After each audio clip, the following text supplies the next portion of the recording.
আজকের দিনটা আমার কাছে খুব স্পেশাল। আর এই স্পেশাল দিনের ব্লগটা আজকে এখন থেকেই শুরু করি, কি বলেন আপনারা?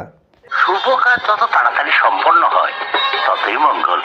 ভোর ভোর উঠে হাওড়া স্টেশনের উদ্দেশ্যে রওনা দিলাম ট্রেন ধরবো বলে। আমার চারদিকটা অন্ধকার ছিল, কারণ এখন ভোরবেলা আর অন্ধকার থাকাটাই স্বাভাবিক। এই যে তুমি একটা কথা কইলে ভাই। এরপর এসে পৌঁছালাম একটা বড় একটা বাড়ির সামনে, থুরি অফিসের সামনে। কিছুদিন আগেই রেল ফাইন মারার টাকা দিয়ে এই বাড়িটা বানিয়েছে। ফাইন মারছে। তোমরা যারা হাওড়া স্টেশনের সামনে গেছো আর এই বোর্ডটাকে ফলো করেছো, ওটাতে দেখবে ট্রেনের টাইমের থেকে পতঞ্জলির অ্যাড বেশি দেয়। বলো কি, তুমি সত্যি বলছো? হ্যাঁ। ট্রেন ধরার উদ্দেশ্যে হাওড়া স্টেশনের মধ্যে এবার ঢুকে গেলাম। সেখানে দেখি কেউ সিনেমা করছে, কেউ সিনেমা দেখছে। এটা দেখলেই বুঝতে পারছো যে ভিডিওর আগে যে সিনটা দেখলে, তারপরে আমি আমার ট্রেনের জন্য অপেক্ষা করছিলাম, আর ইতিমধ্যে ট্রেনটাও দিয়ে দিল হাওড়া কাটোয়া লোকাল। ট্রেনে উঠে কবি সুকান্তের মতো ভাবুক হয়ে বাইরের দৃশ্য দেখছিলাম। তোমার কথা শুনে মনে হইতেছে তুমি বিরাট জ্ঞানী মানুষ হয়ে গেছো।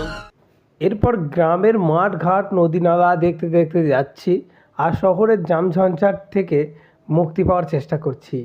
আর ভাবছি যে এখন যদি ব্রিটিশদের শাসন হতো, তাহলে এই ধানের জমিগুলোতে ধান না থেকে সব নীল চাষ হতো, আর আমি ট্রেনে বসে নীল চাষ দেখতে দেখতে যেতাম।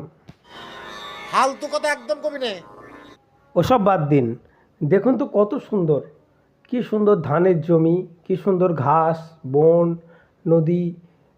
শহর থেকে গ্রামে আসলে মনটা যে কতটা ঠান্ডা হয়, সেই মানুষগুলোই বুঝতে পারবে যারা গ্রামের মানুষ, শহরে গেছে কাজের উদ্দেশ্যে আর গ্রামে ফিরে আসছে, সেই মুহূর্তটা তাদের কত সুন্দর লাগে।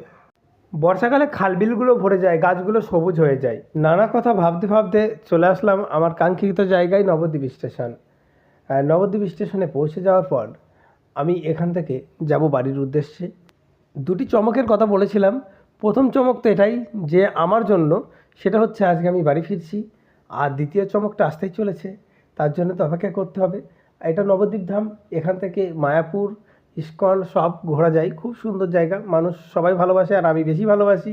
উপরে সিঁড়ি ভেঙে উঠতে যাব এমন সময় দেখি এক্সকালেটারটা চলছে। এটা তো কোনো দিনই চলে না, আজকে হঠাৎ করে চলছে। বেশিরভাগ দিনই বন্ধ থাকে, তাই আমি উঠে নিলাম। তারপর চলে আসলাম বাড়ি। বাড়ি এসে দেখি ছেলে তো একেবারে আমাকে দেখে খুশি পুরো। আর দ্বিতীয় এটাই, সেটা হচ্ছে আমার ছেলেকে দেখাবো এই ভিডিওতে। আর ছেলের জন্য কিছুদিন আগে এই চেয়ারটা নিয়েছিলাম বড়বাজার থেকে। দাম বলছিল 85 টাকা, আর আমি একটা নিয়েছিলাম বলে 150 টাকা নিয়েছিল। আর ও তো নিজের মাপে চেয়ার পেয়েছে, আর সেই জন্য ও তো বসে পড়ছে, বারবার বসছে, একাই বয়ে বেড়াচ্ছে দেখছি। আর চেয়ারটা পেয়ে ও অনেক খুশি, অনেক আনন্দিত। অ্যাকচুয়ালি বাচ্চারা তাদের নিজেদের মতো জিনিস পেলে বেশি খুশি হয়, তাই তাদের মতো জিনিস দেওয়া অবশ্যই দরকার আছে। এরপর আমার ছেলেকে লেবু খাওয়াচ্ছিলাম, দুপুরে দুপুরে ফল কাটা হয়েছিল, আর ওকে লেবু খাওয়াচ্ছিলাম। লেবু খেতে গিয়ে ওর যে মুখের এক্সপ্রেশনটা, সেটাই দেখার। আজকের ভ্লগটা এখানেই শেষ করছি। অবশ্যই ভিডিওটিতে একটা লাইক করে দেবেন, কারণ আপনাদের একটা কমেন্ট, একটা লাইক আমাকে আর একটা ভিডিও বানাতে অনুপ্রাণিত করে।